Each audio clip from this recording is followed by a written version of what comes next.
Hey gang, Brian here with the Macintosh team at Homeowners Financial Group. I don't know about you, but I'm a huge Twitter guy. I'm always on Twitter. Love looking at real estate news, what's happening in the economy, trying to stay up to date and fresh on what's happening. So one of my favorite Twitter accounts that I follow posted something that I saw the other day that really drove me up the wall. And this really got under my skin when I saw this. And it was actually a chart that they found, and they're sharing it, talking about new home sales, the median sale price, and how it has come off its highs from back in 2022 when everybody was buying, and calling for a potential housing market crash because where the current median price is down, what they say here, down 20% from their highs. And they're asking if this is a crack in the economy. The other place where I saw this chart, someone was already calling for a housing market crash because of this.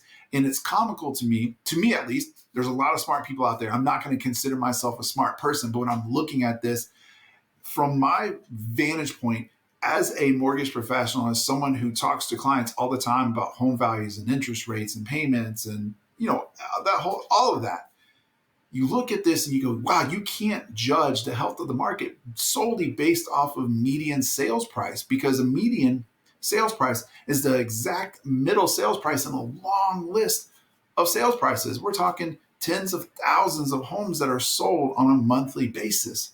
And so looking at the median sales price and how it's coming down is only part of the story. It doesn't tell the whole story.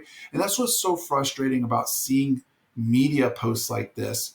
Whether it's on Twitter or YouTube or Facebook, people want to call for a housing market crash. They find some kind of merit in calling for this to happen, which I don't understand. And it hasn't happened yet. I'm not saying it couldn't happen, but it's only part of the story, right? And a lot of social media, a lot of people who get paid by social media get paid based off of clicks and views. So I get that aspect of it there. So digging a little bit deeper, because I didn't want to just be frustrated just because. I wanted to dig into it a little bit deeper for myself. So I wanted to look at new home median sales price and then look at square footage, because I do understand this. As home values have gone up, the purchasing power for the average person has gone down. For your median person has gone down. So naturally, when interest rates go up, people are going to buy less expensive houses. So one thing about builders is they don't have to build the same product every single time. They don't have to keep building a $500,000 house for the rest of the time. They could build a $400,000 house if they wanted to. And builders are smart. And they learned a very big lesson during the financial crisis 15 plus years ago, that you never overbuild. You never build more product than there is demand for. We're really behind on demand, but that's a whole nother discussion.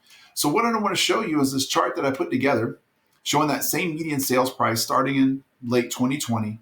And you can still see the peak. The numbers are the same on here as it is on the other chart. You can see that drop where this one actually ends in November. So my apologies there. This one ends in November just because I had the numbers that I pulled for square footage ended in November. But the story still rings true here is this. Yes, the median sales price is down. But the other thing you can notice, if you look at the right column here, at the peak time, the median square footage was 2,300 square feet, and it's now under 2,200 square feet. What does that tell you?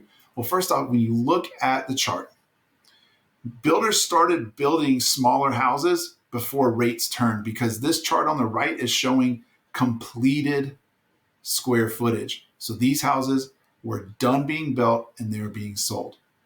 And so builders went ahead and they got ahead. It takes about 6-8 months to build a house.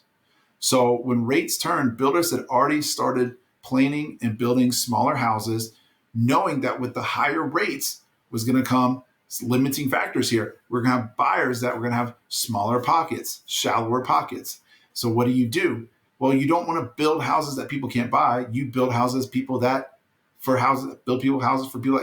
can buy. So what do? Well, you sell less expensive houses. But what's happening? Well, they're building smaller houses. But the thing about it is the square footage price hasn't really changed a lot. It may have gone down a little bit, but the moral of the story here is this. home prices aren't crashing. People are buying less expensive houses and they're buying smaller houses because that's what their wallet allows them to buy.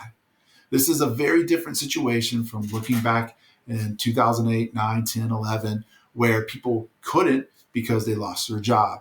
Their credit got ruined. They got foreclosed on. They had to rent versus people now are staying in their house that they own because their rate's 2.5%, 3%. They don't need to sell. They don't have to sell. They're good. So there's a big distinct difference in the health of buyers today. And that, again, that's only part of the buyers. There's still a huge demand for housing.